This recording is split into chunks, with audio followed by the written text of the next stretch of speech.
Om Shanti.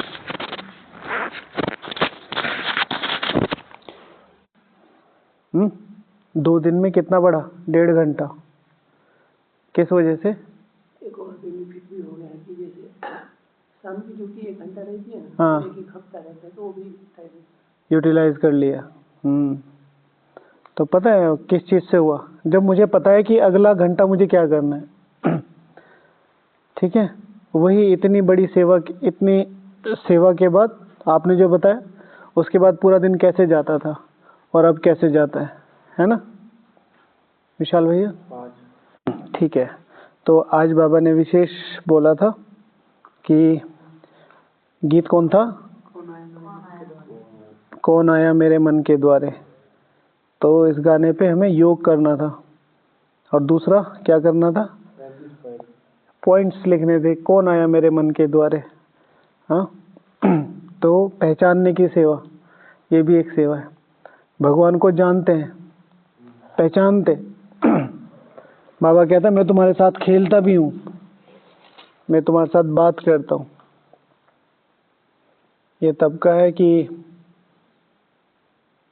60s में जो जयंती दीदी हैं, उनकी एक और फ्रेंड थी जो दोनों यहाँ पढ़ती थी। क्या नाम है भैया, क्या नाम है जयंती दीदी के स्कूल का? सोफिया। हाँ, तो वो दोनों यहाँ थी। तो उनका आता था वहाँ से लंदन से पेपर। तो एक दिन उनके मम्मी पापा मिलने आए हुए थे बाबा से। तो जब मिलने आए थे तो बाबा उनके साथ ताश खेल रहे थे।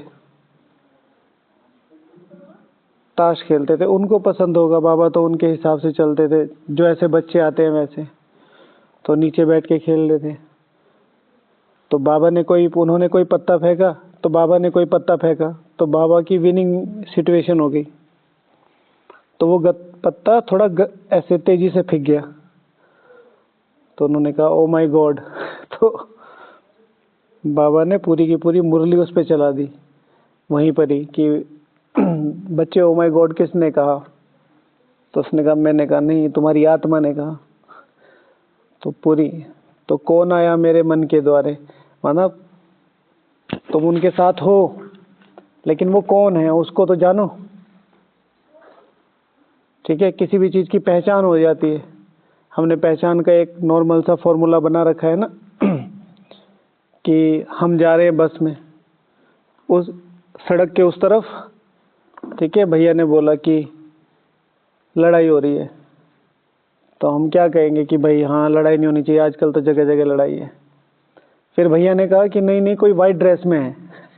बैज लगा हुआ है। मैंने कहा कि वाइट ड्रेस में कितने लोग होते हैं? उन्होंने कहा नहीं, बैज भी लगा हुआ है। तो हम और कॉन्शियसनेस में आ जाएंगे। फिर और आगे बढ़े और आगे बढ़े, फिर भैया कहते हैं वाइट बैज में वो आपका भाई ही है। तो फिर क्या होगा? जहाँ मैं ये कह रहा था कि लड़ाई नहीं होनी चाहिए, होनी चाहिए, अवॉइड कर रहा था चीज़ों को, सिचुएशन को, वहीं मैं बस रुकवा के उतर जाऊंगा लड़ाई में खुद, ऑन द बेसिस ऑफ पहचान, रिलेशन उनके साथ। तो एक ही सिचुएशन के 3 रूप एक साथ, किस आधार पर? एक है इन्फॉर्मेशन, एक है इन्फॉर्मेशन प्लस भावना, लेकिन information plus feeling plus practical is equals to knowledge. ठीक है, तो नॉलेज क्या होती है? भगवान हमारे पास है, भगवान को हम जानते हैं। तो हमारे पास है कि भगवान को हम जानते हैं, उसमें कितनी भावनाएं हैं, फिर उस भावना को प्रैक्टिकल में कितना ला रहे हैं। मुझे भावना है, भगवान के प्रति बहुत भावना है, लेकिन जो कुछ भी भगवान से कनेक्टेड है उसका मैं मिसयूज कर रही हूँ। टाइम, भोजन, शेड्यूल, मुरली, नुमा शाम, सेवा, मिसयूज भी नहीं कर रही, चलो, लेकिन सही से यूज भी नहीं कर रही, या प्रोडक्टिव वे में यूज नहीं कर रहा, जितना हो सकता है उतना नहीं कर रहा। भाई एक है जाके सेवा करके वापस आ गए, एक है कि नहीं मुझे अपना पूरी ड्यूटी करनी है, एक है कि नहीं ये मेरा यज्ञ है, मेरा घर है, ये मेरी रिस्पॉन्सिबिलिटी है। तीनों में बहुत फर्क हो जाता है ना? तो कौन आया मेरे मन के द्वारे? कौन आया मेरे मन के द्वारे? शिव बाबा आया मेरे मन के द्वारे। कौन है वो? कुछ ऐसा जो आज तक ना सुना हो। आंसर तो यहीं से ही शुरू होगा, ये भी बिल्कुल ठीक है। पिता, गुरु, टीचर, है ना। अच्छा आप बताइए। वो कौन है उसको समझा, हम्म। उसको पहचाना, हम्म। मन के द्वारा उसको अलग किया कि मन के द्वार पे खड़ा है, उसको मन के अंदर बिठाया, बुलाया, या मन में किसी और को बिठा रखा है, जगह नहीं है, गरीबी चाहिए हुई है, सोच रहा है ऐसे। तो पायल की झनकार अर्थात कि अनहद नाद, वो बजा रहा है, अलग बजा रहा है, अलग निरंजन, ऐसे योगी बन गया। तो फिर भी मेरे मन को सुनाई नहीं दे रहा। इतने सुंदर सुंदर वो मुरलियों में इतने संदेश दे रहे हैं। हाँ। और आँख ना जाने दिल पहचाने, मतलब सुना था ना। हाँ नहीं कौन आया, सिर्फ एक का आंसर देना था, बताइए। ये भी ठीक है। आँख ना जाने दिल पहचाने,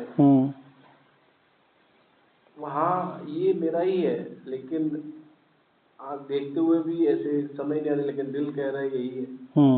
यकीन सा नहीं हो रहा। तो मैं किसके साथ जाऊँ? So I will go my heart with, ऐसे लिख दिया। तो मैं दिल के साथ ही जाऊँगा, कि दिल जो कह रहा है वही करना। ठीक है। याद करूँ पर याद ना आए मूर्ति है ये कैसी। मतलब कि उसको याद करने बैठता हूँ, लेकिन वो समझ में नहीं आ रहा कि वो क्या है, भाई है, साजन है, टीचर है, गुरु है, क्या क्या है, समझ में नहीं आ रहा क्या। आपने गीत को एक्सप्लेन कर दिया। ओके भैया।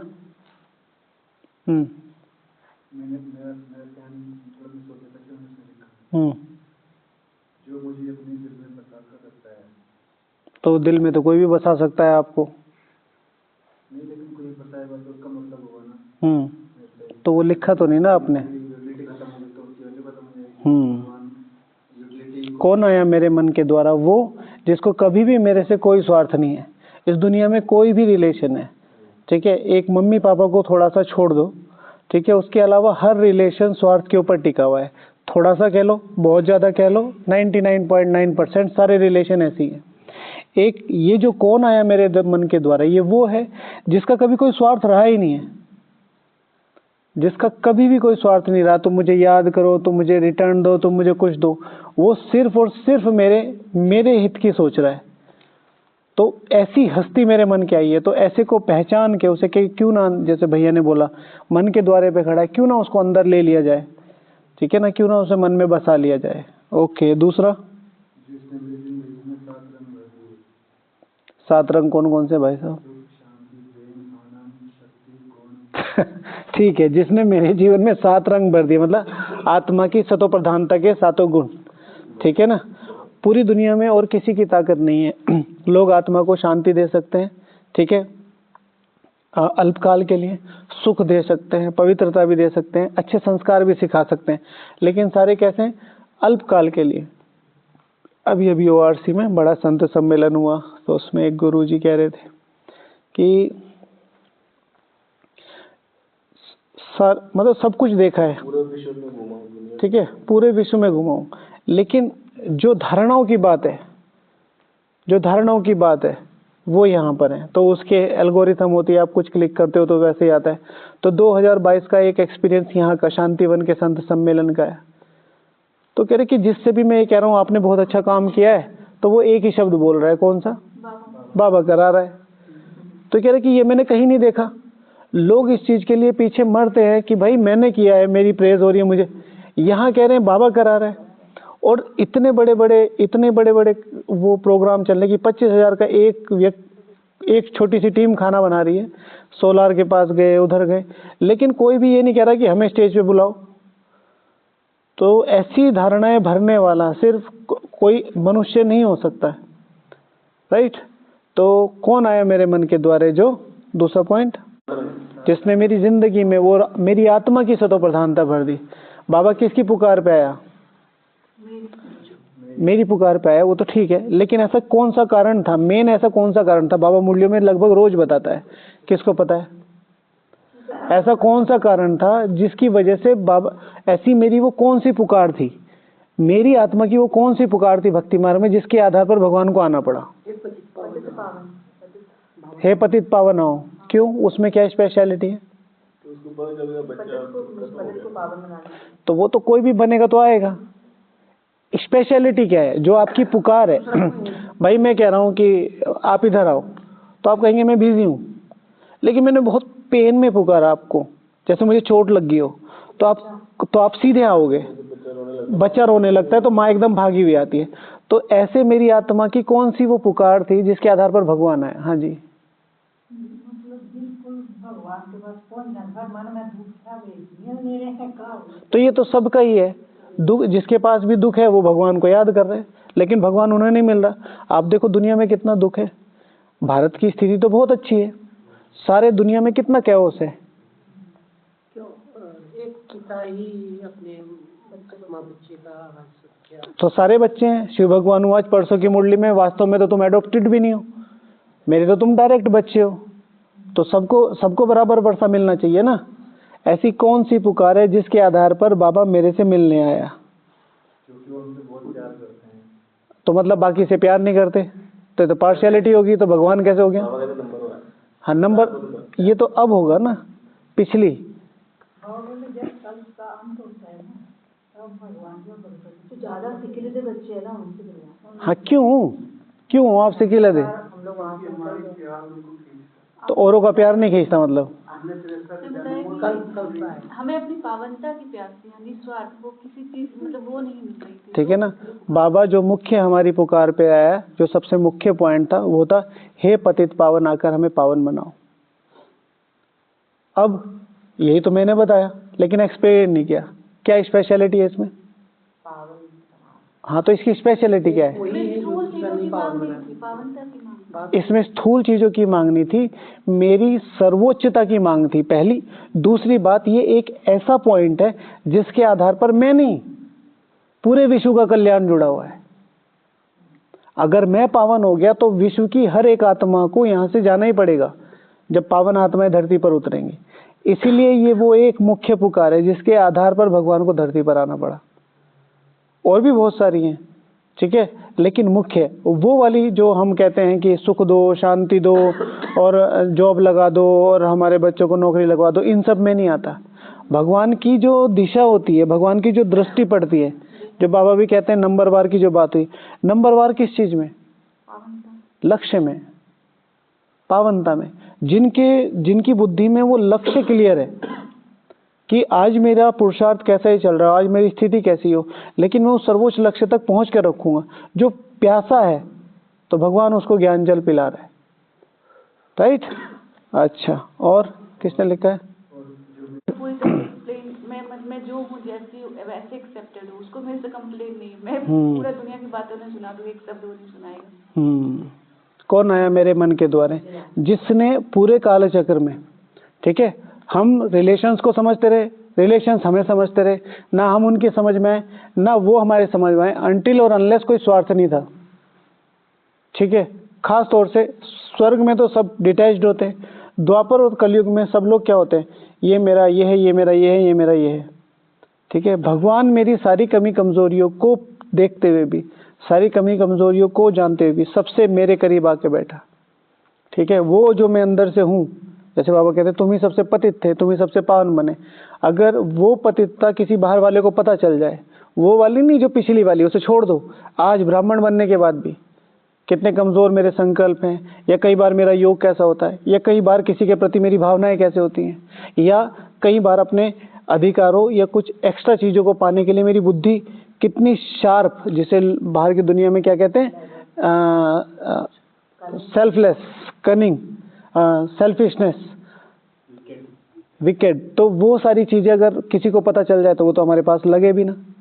और यहाँ बाबा सब कुछ जानते हुए, बाबा कहते मैं जानी जाना आदमी हूँ, लेकिन शिव भगवान हुआ चाहे मैं ही करण करावन हारूं। अब दोनों को कैसे आप एक अलग अलग रख सकते हो? अगर करण करावन हारे तो उसको ये भी पता है क्या कराना है, तो अगर उसे ये पता है क्या कराना तो ये भी पता है कि क्या कराया है इसने, ठीक है। ड्रामा तीन चीजें है ना, एक है प्रकृति, एक है पुरुष, एक है परमात्मा। तो अगर परमात्मा को ले लो तो परमात्मा करण करावन हारे, नॉलेजफुल है, ठीक है, वो नहीं करा रहा है। तो ड्रामा को ले लो, ड्रामा एक्यूरेट है, सब कुछ फिक्स है, दोनों को हटा दो बचा मैं, मेरा ड्रामा में पार्ट फिक्स है। तो किसी पे अगर एक पे डिपेंड होके चलो तो फिर वहाँ पर जो अल्टीमेटली जो एक बात निकल के आती परमात्मा की, जो सबसे सर्वशक्तिमान है, तो उसने मुझे कभी भी ये फील ही नहीं होने दिया। आज ही देख लो, आज का सारे संगम का छोड़ दो, आज कितने ट्रैफिक कंट्रोल मिस हुए होंगे, 1 2 3 4 मिस हुए होंगे ना। अमृत वेला शक्तिशाली नहीं हुआ होगा, नुआ शाम थोड़ा सा वीक या अप टू द लेवल नहीं हुआ होगा, सेवाओं में उतनी याद नहीं बनी, कितनी गलतियां करके बैठे। लेकिन बाबा तो वो जिसने मुझे समझा। हाँ जी।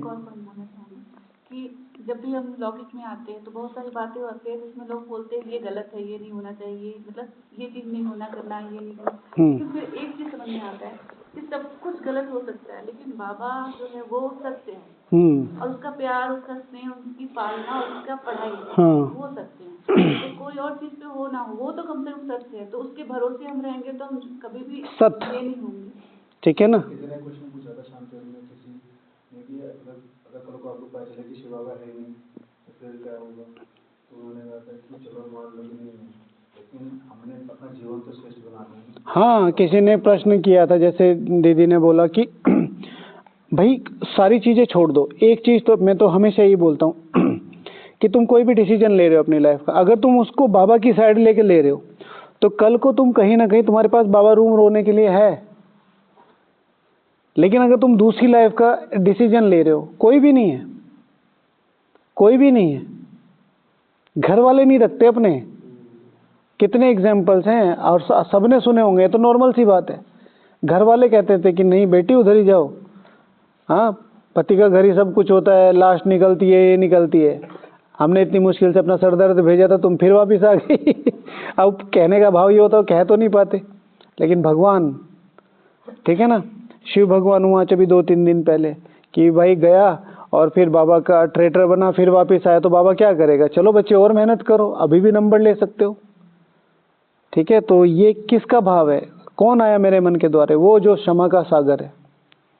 ठीक है, फिर भैया ने जैसे बात बताई, किसी ने कहा भाई कल को पता चले, अभी देखो अगर नॉर्मली सारी चीजें हटा के देखो, अपने अनुभवों को हटा के देखो, सटल में जो कहते विचित्र है, बाबा विचित्र है, दिख तो कुछ रहा ही नहीं है ना।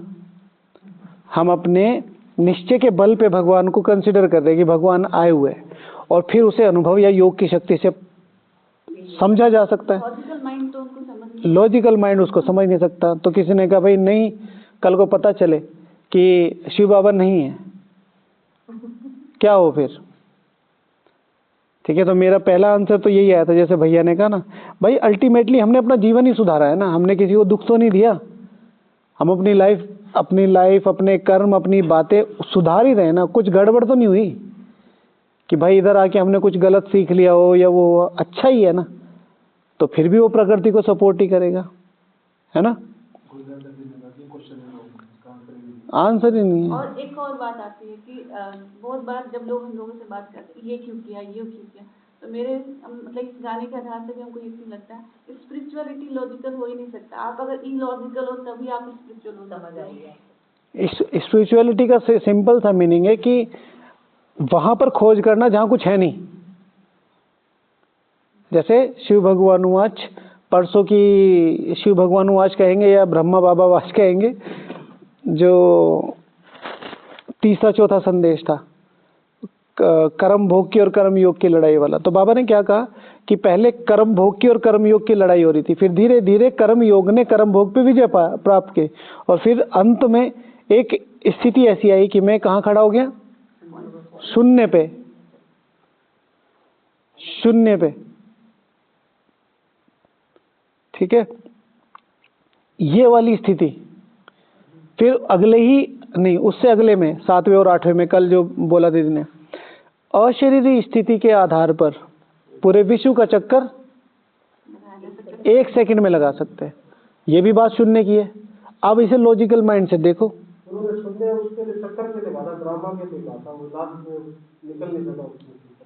हाँ, शून्य पे आके खड़ा हो गया, माना कि मुझे एक लेवल में आ गया, मैं ड्रामा शून्य है, बाप शून्य है, मैं भी शून्य। मैंने उस चीज को उस तरीके से एक्सेप्ट कर लिया कि भाई मैं ड्रामा की इस पार्ट में एक्यूरेट पार्ट बजा रहा हूँ। अब इसी चीज को यहाँ लाके देखो कि अगर मुझे आगे बढ़ना है और मुझे अपनी स्पिरिचुअलिटी को लाना है, तो वही जितने भी आध्यात्मिक लोग हैं जिन्होंने बड़े बड़े अचीवमेंट्स किए, उन्होंने सब कुछ कहाँ से निकाला? दो चीजों से, एक शून्य, एक साइलेंस। साइलेंस भी क्या है? शून्य है, दिखाई थोड़ा ही देता है, एकांत। ठीक है, तो भगवान को प्राप्त करने के लिए वो जो स्थिति है, वो जो माइंड है, वो कैसा चाहिए? इलॉजिकल। जैसे नॉर्मली हमारे ब्राह्मण, चलो बाहर की बातें छोड़ दो, ब्राह्मण जो लंबे समय से टाइम से चल रहे हैं, इलॉजिकल बात लगती है कि हम भी 8 में आ सकते हैं। कितने लोग एक्सेप्ट कर पाते हैं ताकतवर मन से? इलॉजिकल लगता है। परिस्थितियों को देखते हुए, पुरुषार्थ को देखते हुए, सिचुएशन को देखते हुए, अपने पुरुषार्थ को देखते हुए भी लगता है। ठीक है, अब लॉजिकल माइंड से बिल्कुल सही कह रहे भाई, मासी का घर तो नहीं है, लेकिन इलॉजिकल माइंड का है कि भगवान मेरे पास मेरी मदद कर रहा है, भगवान मेरे साथ है, वो अपनी पूरी ताकत से लड़ रहा है और मैं भी अपनी पूरी ताकत से लड़ रहा हूँ। मेरे जीवन का अनुभव ये है कि लॉजिक वहां तक जरूरत होता है जहां विश्वास आ जाए। विश्वास के बाद लॉजिक खत्म। लॉजिक तब तक देते रहते कि इसको विश्वास हो जाए। विश्वास हो रहा, जैसे हम 7 डेज कोर्स कराते हैं। ठीक है। अच्छा, नेक्स्ट कौन आया मेरे मन के द्वारे? आपकी वाली कौन आया मेरे मन के द्वारे? ठीक है, एक वो आइडेंटिटी या एक वो रिलेशन, ठीक है ना, जिस रिलेशन को पाने के बाद किसी भी रिलेशन की जरूरत नहीं पड़ती। ठीक है, या मैंने तो सत्ता लिखा है, रियल शब्द तो एक वो सत्ता जिसको पाने के बाद हर एक सत्ता मेरी हो जाती है। ज्ञान सत्ता, धर्म सत्ता, राज्य सत्ता, विज्ञान सत्ता, और एक और रह गई, कौन सी? बाबा ने बताया मुरलियों में। हाँ, राज्य सत्ता, धर्म सत्ता, ज्ञान, हाँ बाबा ने एक बार बोला था बाहुबल सत्ता। हाँ, यहाँ कलयुग के हिसाब से बोला था बाबा ने। अव्यक्त मुरलियों की बात है, मुझे अच्छी तरीके से याद है। तो वहां पर तो वो है, लेकिन एक तरीके से मतलब वैसे बाहुबल सत्ता हमारे लिए नहीं है, लेकिन अगर आप सतयुग में देखो जो राज्य सत्ता है उसमें बाहुबल की जरूरत नहीं है, लेकिन चलेगा तो सब कुछ मेरे आधार पे ही ना, मेरे डिसीजन पे तो चलेगा। तो सारी सत्ताएं मेरी खुद की हो जाती हैं एक सत्ता को प्राप्त करने, और उसको प्राप्त करने का तरीका, बाहुबल सत्ता हो तो आपको दिन रात एक्सरसाइज, विज्ञान सत्ता हो तो दिन रात पढ़ना पड़ेगा, राज्य सत्ता हो तो दिन रात दिमाग चलाना पड़ेगा, लेकिन उसको पाने का कितना सहज सा तरीका है। बाबा कहता है, बाबा परसों 2-3 दिन से मुरलियां कितनी कोजी सी आ रही है ना, हल्की फुल्की सी। बाबा कह रहा मैं इसको भाकी भी नहीं पहन सकता, तुम कम से कम कर तो सकते हो, तो तुम मेरी व्यथा कथा सुनो। मतलब पहले बाबा ज्ञान के आधार पर बताता है, लेकिन बाबा कहता है मुझे भावनाओं के आधार पर भी समझो, मैं तुम्हारे पास बैठा हूं। ठीक है, अच्छा, और ठीक है, जो पूरे काल चक्र में और पूरे संसार में सिर्फ एक ही सत्ता है, कौन है वो? ठीक है, जो जिसके पास सिर्फ अकेले के पास वो ताकत है जो मुझे पतित से सर्वोच्च पावन बना सकता है। पावन नहीं, पावन तो 9 लाख आत्माएं बनेंगी, सर्वोच्च पावन, ठीक है ना, सूर्यवंश की सर्वोच्च आत्माएं। कल परसों किसने बताया? उषा दीदी जी ने बताया, मैं एक डिस्कशन सुन रहा था वहीं ORC वाला, उन्होंने कहा कि महाभारत में कहा गया है कि मैंने ये ज्ञान सबसे पहले किसको दिया? सूर्य को। सूर्य से फिर किसको दिया? उसके पुत्र को दिया था, मनु। ठीक है, मनु के बाद फिर ये किस पे आया? चलो 1 मिनट बाबा को याद करते हैं। तो ये बात उन्होंने, दीदी ने एक्सप्लेन करी कि जब भी उन्होंने वही बताया कि मैं आप लोगों को कुछ बोल रही हूँ, अगर आप अभी भी साथ के साथ लिखोगे तो कुछ ना कुछ मिस हो जाएगा। और ये उस समय लिखी हुई, चलो उन आत्माओं की बुद्धि बहुत तीव्र थी, बिल्कुल ठीक है, लेकिन क्या ये संभव नहीं है कि कुछ शब्द मिस हो गए हों? तो फिर उन्होंने उसका एक्सप्लेनेशन बताया कि सबसे पहले ये ज्ञान शिव निराकार परमात्मा ने सूर्य को नहीं, सूर्यवंशियों को दिया था, और उसके बाद ये ज्ञान चंद्रवंशियों पे गया, मनु माना चंद्र, और फिर उसके बाद क्या हुआ? इक्ष्वाकु। किससे रिलेट करता है? क्षत्रियों से। तो इतना अच्छा एक्सप्लेनेशन दिया। तो कौन है वो? कौन आया मेरे मन के द्वारा जो मुझे पूरे के पूरे आदि मध्य अंत का सारे सर्वोच्च और सत्य राज बता देता है? अगर आपको सारे यज्ञ का सारे राज पता चल जाए तो आप यज्ञ को किसी भी डायरेक्शन में मूव कर सकते हो कि नहीं कर सकते हो? एक है कि बातें पता है, बातें नहीं, राज, यज्ञ कैसे चल रहा है, भगवान कैसे आते हैं, कैसे व्यवस्था चलती है, कैसे व्यवस्था को मेंटेन करते हैं, ये सारी चीजें। तो आप किसी बड़ी पोस्ट पे आ जाएंगे ना, वो सारे सत्य राज भगवान हमें बताता है। सारी दुनिया किस चीज के लिए तरस रही है अभी? सत्य को जानने के लिए। उसके पीछे फिर वो जब वो हैं, क्या नाम है, अनसेटिस्फाइड है, तब जाते हैं। आत्मा कोई भी है, वो पाना क्या चाहती है? सत्य पाना चाहती है। लेकिन जब उसे सत्य नहीं मिलता है तो फिर वो कहाँ चली जाती है? सत्ता की तरफ। सत्ता माना साधनों की तरफ, सत्ता की तरफ, इस तरीके से। लेकिन अल्टीमेटली आत्मा का जो गुण है वो क्या पाना चाहता है? सत्य। इसीलिए जो हमारी आत्मा के 7 गुण हैं, उन 7 गुणों को 2 तरीके से सेटिस्फाई किया जा सकता है, योग बल और भोग बल। योग से क्या होता है? मैं अपनी आत्मा को स्वतः प्रधान बनाता हूँ। भोग बल क्या होता है कि सुख है, मुझे सुख चाहिए, अब मुझे भगवान का तो पता नहीं, तो फिर मैं क्या लूंगा? मैं कार लूंगा, मैं घोड़ा लूंगा, मैं गाड़ी लूंगा, मैं खाना खाऊंगा, मैं घूमूंगा। शांति, यहाँ पर मैं भगवान को याद करके अपनी रियल शांति को पहचान सकता हूँ। वहाँ मुझे लगता है दूसरों को दबा के, दूसरों को डोमिनेट करके, दूसरों को लेग पुल करके या किसी को दिखा के मुझे शांति मिलती है। इसी तरीके से आनंद, प्रेम, ये दोनों के तरीके हैं। लेकिन अल्टीमेटली आत्मा क्या चाहती है? सत्य पहचान चाहती है। तो वो सत्य पहचान भगवान देता है, और कितने आसान तरीके से देखा है। सबसे जो वंडरफुल बात है वो ये देखो, जैसे पहले भारत का ये कल्चर था, ऋषिकुल और आर्यकुल में हर कैटेगरी का व्यक्ति पढ़ सकता था, अंत तक पढ़ाई होती थी, मतलब 60 साल के बाद भी गृहस्थ आश्रम जो होता था, उसके बाद सन्यास। यहाँ पर भी यही है, कोई भी आत्मा पढ़ सकती है, कोई भी आत्मा, और कोई भी आत्मा समझ सकती है। मेन इंपॉर्टेंट बात यह है, कोई भी आत्मा समझ सकती है कि कितना आसान है।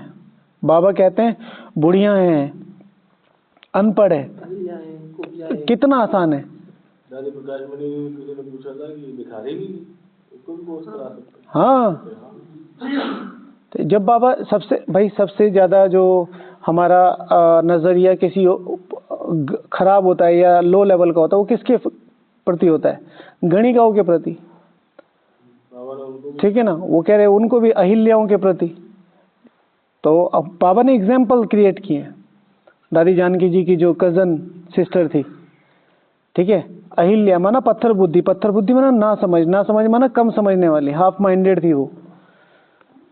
और उसने जो कार्य किया, जो उसने करके दिखाया, वो आज तक हिस्ट्री में किसी ने नहीं किया।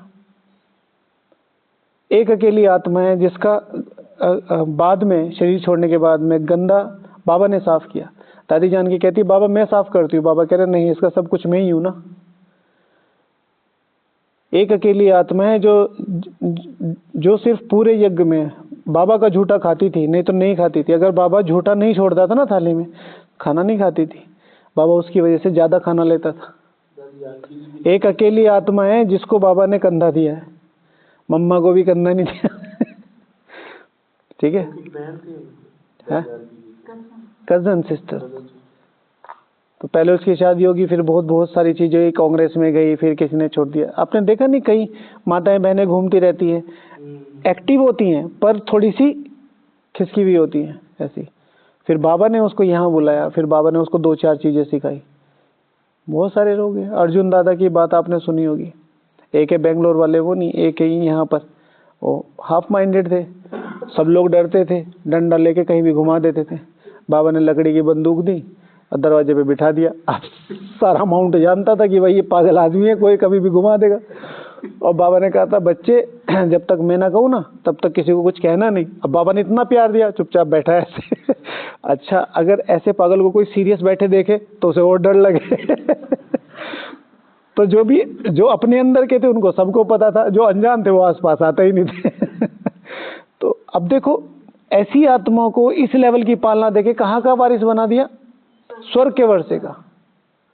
तो कौन आया मेरे मन के द्वारे? ठीक है, तो ये चीजें जो बाबा कहता ना कि भाई नॉलेज के आधार पे योग लगाना है, ज्ञान योग, वो सब ठीक है। एक है धारणाओं का सब्जेक्ट, किस आधार से? मैं हमेशा बोलता हूँ कि इस समय सबसे तेजी से आगे जाने का कौन सा आधार है? 2 मुख्य सेवाएं कौन सी है जिनसे तेजी से आगे जा सकते हैं? बता, पता है? मनसा सेवा बहुत बढ़िया, करी नहीं? कितने साल से कर रहे हो? जब से जुड़े तब से ही कर रहे हो, और कितने साल करोगे? कौन सी सेवाएं जिनसे बहुत तेजी से आगे जा सकते हैं? संतुष्ट होना, बहुत बढ़िया। हाँ, 3 बताया। कौन सी सेवाएं जिनसे तेजी से आगे जा सकते हैं? बहुत बढ़िया। हाँ, देना है, क्या दोगे?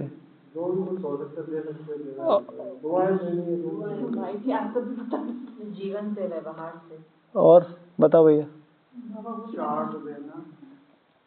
चार्ट देने से कैसे आगे चले जाओगे भैया? तुम ये बता दो पहले तुम। है चुप रहना, सुख देना, गुप्त रहना। हाँ हाँ चलन चेहरे और पालना से। हाँ, इस समय 2 सेवाएं इतनी शक्तिशाली हैं। वो तो बाबा ने 90 साल से बोला है। इस समय बहुत सारे लोग हैं। मनसा सेवा कब से हो रही है? आई थिंक लगभग 80 से पूरे फुल फ्लैज में है मनसा सेवा। सुन रहे हैं ना? अभी अव्यक्त संदेश सुने ना?